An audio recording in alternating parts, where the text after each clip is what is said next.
Guten Tag, mein Name ist Christian Markus, PLM-Berater bei der Choristo GmbH und ich würde Ihnen heute gerne die SAP GSS Guided Structure Synchronization vorstellen. Das Thema ist also die Stücklistensynchronisation.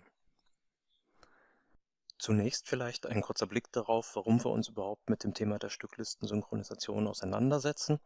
Es ist so, dass wir im Lebenszyklus eines Produktes verschiedene Akteure haben, die verschiedene Perspektiven auf das Produkt einnehmen. Das ist zum Beispiel die Entwicklungsabteilung, die Produktionsplanung und auch der Service. Hieraus ergibt sich ein Bedarf an verschiedenen Strukturdarstellungen für unser Produkt, eben die As-Designed E-Bomb, die As-to-be-Built M-Bomb und die Service-Bomb. Jetzt könnte man annehmen, es wäre ideal, einfach nur eine gemeinsame Struktur für alle beteiligten Akteure zu pflegen, die allen Beteiligten gerecht wird.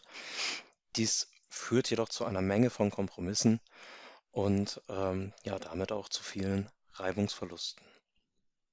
Aber natürlich hat auch die Arbeit mit getrennten Strukturen gewisse Herausforderungen.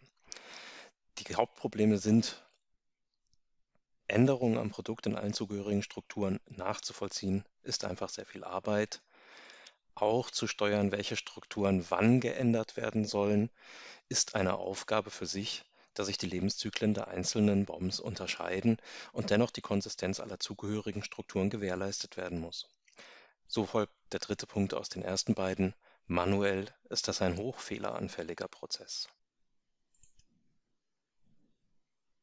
Und hier kommt die GSS ins Spiel, die wir uns anhand eines typischen Beispiels, nämlich der Übertragung einer E-Bomb in eine M-Bomb, einmal anschauen wollen. Dieses Szenario an der Schnittstelle zwischen Entwicklung und Produktion beinhaltet einige Herausforderungen, die sich aus der Unterschiedlichkeit der Strukturen ergeben. So ist der Aufbau der S-Design-Bomb nach der Logik des Engineerings organisiert und basiert oft auf einem Entwicklungstool, wie zum Beispiel einer CAD-Anwendung. Weiterhin kann sie Teile enthalten, die aus Entwicklungssicht eine geschlossene Einheit darstellen, aus Produktionssicht aber weitere Vorarbeit benötigen, zum Beispiel das Lackieren eines Gehäuses oder das Aufdrucken einer Information sei hier genannt. Weiterhin enthält sie entwicklungsspezifische Informationen und ist als E-Bomb für das Produkt gültig und damit unabhängig von den Werken des Unternehmens. Im Gegensatz hierzu ist die As-to-be-Built M-Bomb in Baugruppen, die den Herstellungsprozess widerspiegeln, gegliedert. Hierbei spielen auch Aspekte wie der Umgang mit Work in Process eine Rolle und auch Verpackungen zum Beispiel können in der M-Bomb enthalten sein. Auch ist die M-Bomb gegebenenfalls tiefer gestaffelt als die E-Bomb. Hier wären wir wieder bei dem erwähnten zu lackierenden Gehäuse beispielsweise. Und last but absolutely not least ist es so, dass die M-Bomb speziell für den individuellen Produktionsstandort angepasst wird und somit genau für ein Werk gültig ist. Es geht also nicht nur darum, die E-Bomb in eine M-Bomb zu übertragen, sondern auch diese für die Produktion anzupassen. Und dann schauen wir uns einmal an, wie die GSS uns dabei unterstützen kann.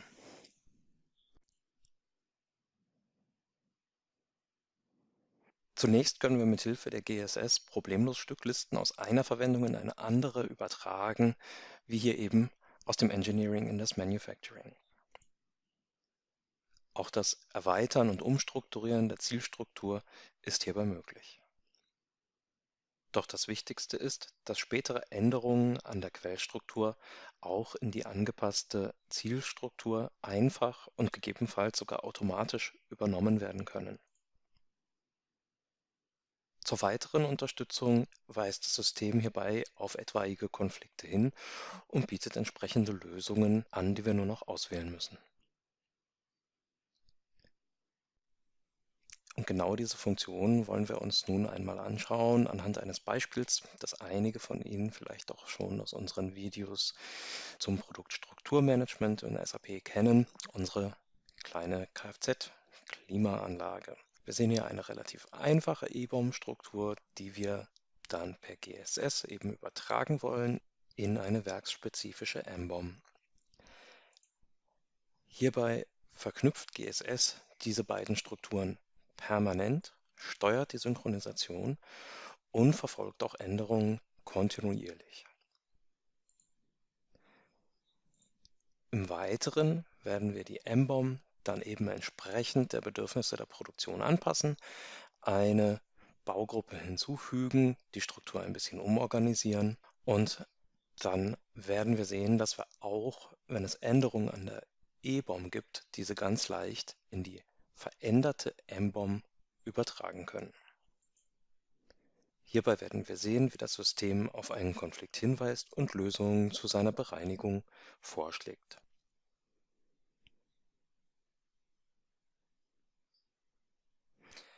SAP GSS ermöglicht es uns hier also, die Zielstruktur zu erweitern und umzustrukturieren und hilft uns auch bei Konflikten weiter. So bleibt das Strukturmanagement komplett in einer Hand und Fehler können weitgehend vermieden werden.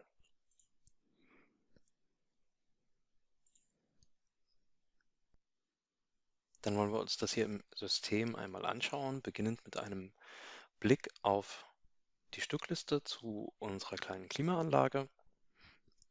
Wir sehen hier Stückliste erste Ebene. Wir haben noch eine Baugruppe mit drin, eben dieses Frontcover mit den Knöpfen dazu, das wir uns hier auch einmal kurz anschauen können. Da sehen wir eben, wir haben eine mehrstufige Stückliste mit genau den Komponenten, wie wir sie eben in der Präsentation gesehen haben. Ausgehend von dieser Anzeige der EBOM in diesem Fall, können wir dann direkt abspringen in die Synchronisation zwischen unseren BOMs ins GSS eben. Ein bisschen Vorbereitungsarbeit ist da noch nötig, damit wir die Synchronisation starten können. Und zwar müssen wir die sogenannten Synchronization Units anlegen, einmal für die oberste Struktur und dann auch für unsere Unterstruktur einmal. Ich beginne mit der oberen Struktur, gehe hier in den Ändern-Modus und lege die erste Synchronization Unit an. Ein paar Angaben sind nötig, dass das Zielwerk eine Alternative und eine Zielanwendung. Hier eben die Produktion. Das Ganze kriegt noch einen Namen, Demo GSS nennen wir es mal. Und dann kann ich diese Sync-Unit schon mal speichern und lege nur noch schnell eine zweite Sync-Unit an für die Unterbaugruppe.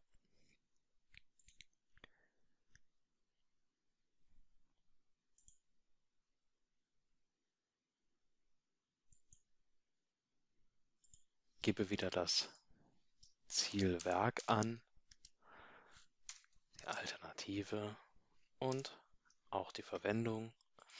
Und auch hier vergeben wir wieder einen Namen. Und dann speichere ich diese zweite Sync-Unit. Und wenn das geschehen ist, können wir beide Stücklisten auswählen, beide Sync-Units aktivieren, auswählen und die Synchronisation starten. Jetzt brauchen wir nur noch Änderungsnummern. Da wir in den Quellstrukturen mit Änderungsnummern gearbeitet haben, brauchen wir eben auch welche in der Zielstruktur.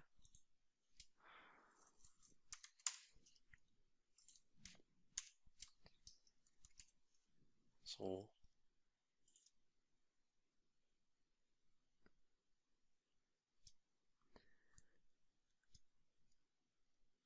Und dann starten wir die eigentliche Synchronisation. Ja, hier sind wir schon auf den Unterbaugruppen gelandet. Gehen wir mal eine Stufe höher und schauen uns einmal ganz kurz den Bildaufbau an. Wir sehen hier auf der linken Seite unsere EBOM, die Quellstruktur, auf der rechten Seite die Zielstruktur, die MBOM und ja, hier drunter sehen wir dann noch den Bereich, in dem etwaige Konflikte gemeldet werden und passende Vorschläge zur Lösung bereitet werden. Das werden wir später noch in Action sehen. Jetzt wollen wir erst einmal die MBOM so umstrukturieren, wie wir es im Beispiel auch gesehen haben. Und das heißt, eine Baugruppe hinzufügen und die MBOM dann umstrukturieren. Um eine Baugruppe hinzuzufügen, muss ich zunächst eine ganz normale Position, Materialposition einfügen, die ich dann mit einer Struktur erweitern kann. Also Create Item, Anlegen einer Position. Ich nehme mir mal die Nummer 15 für die Position, Materialnummer, habe hier und davon ein Stück. Okay. So, die zugefügte Position haben wir hier. Wir sehen, das ist dann die ECU komplett, also die komplette Elektronik mit Display, mit Buttons, wie wir es eben im Beispiel in der Präsentation auch gesehen haben. Und zu dieser Position lege ich nun eine Struktur an. Das heißt, wähle sie eindeutig aus, gehe auf Create Structure und kann dann die weiteren Daten pflegen. Also auch diese Struktur geht auf das Werk 1000, wird eine Produktionsbom, also M-Bom, der Alternative 1. Das bestätige ich. So. Und dann sind wir hier auch gleich in dieser BOM, aber ich gehe nochmal zurück auf die übergeordnete Struktur. So, was gehört da jetzt alles rein? Da gehört auf jeden Fall rein das Display und die Elektronik, die ich mir zunächst ins Clipboard lege.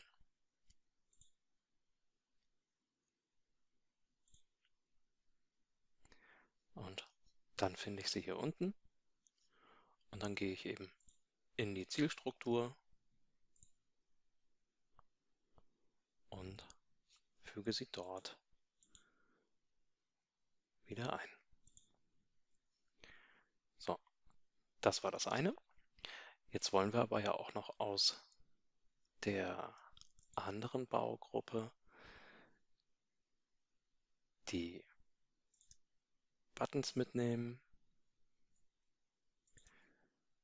Für ein Element kann ich auch direkt den Übertrag machen.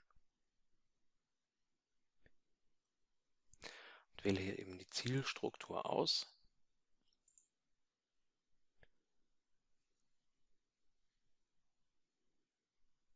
Bestätige das Ganze. Ja, dann übertrage ich noch das eigentliche Frontcover in die übergeordnete Struktur. Diese Zwischenstruktur brauchen wir dann ja nicht mehr. Diese Baugruppe ist ja aufgelöst. Also diese über Move to Target in die übergeordnete Struktur überführt.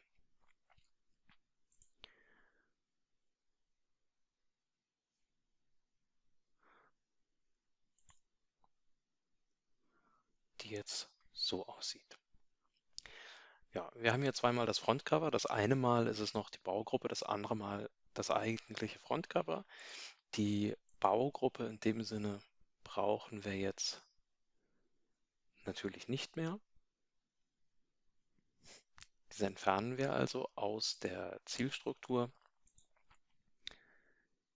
Ja, so.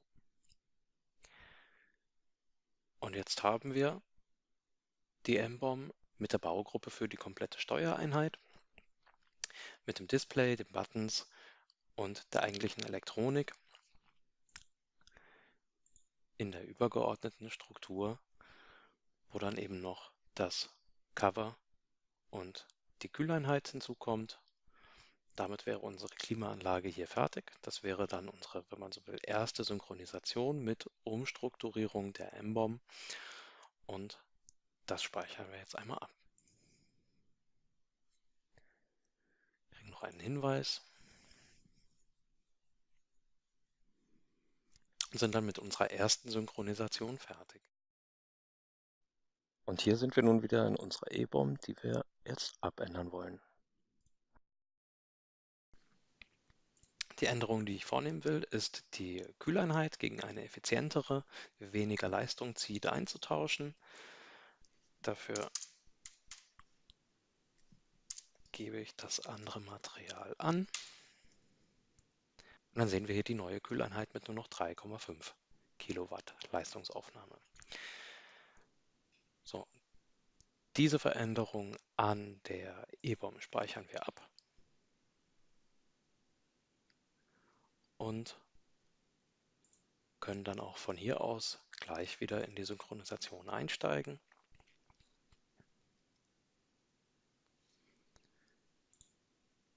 Und ja, dasselbe Spiel. Ich selektiere beide Unterstrukturen aus meiner EBOM, beide Synchronisationseinheiten und dann rufe ich die Reconciliation Workbench wieder auf. So, für die Änderung, die es gab, brauchen wir nochmal eine Änderungsnummer.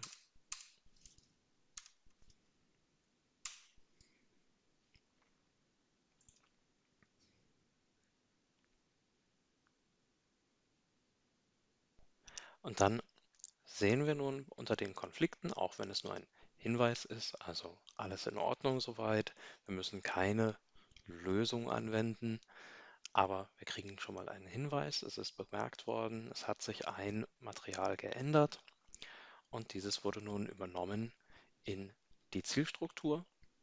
Das ursprünglich vorhandene Material ist dann in der Folge nicht mehr aktiv.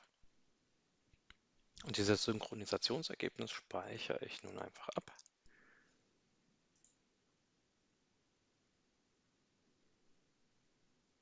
Und dann können wir uns einmal die MBOM direkt im System anschauen.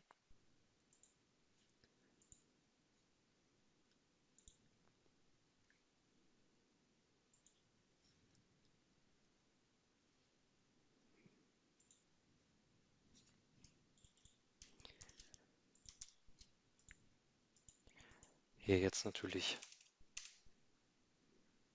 mit Werk dabei, Produktion, Alternative 1 und die zuletzt genutzte Änderungsnummer. So, und dann sehen wir hier eben die MBOM mit der neuen Baugruppe, Frontcover und dem Cooling Unit mit 3,5 Kilowatt. Wenn wir wollen, können wir uns hier noch das Subassembly anschauen.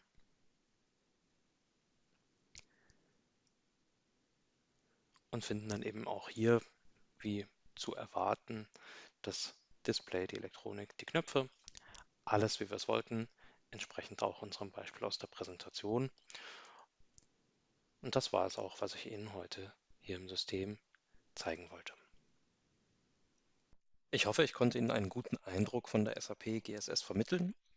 Werfen wir zum Abschluss noch einen Blick auf die Business Benefits der EBOM-MBOM-Synchronisation mit SAP GSS.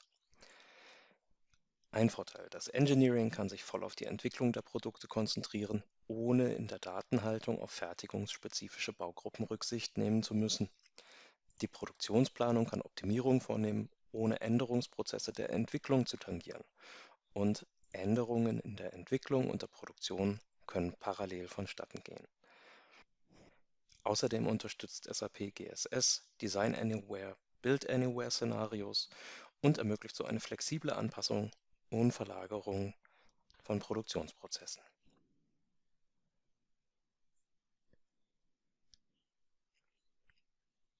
Dann danke ich für Ihre Aufmerksamkeit. Sollten noch Fragen sein, nehmen Sie gerne Kontakt mit der Choristo auf und schreiben Sie uns einfach an die E-Mail-Adresse meinefrage@choristo.com.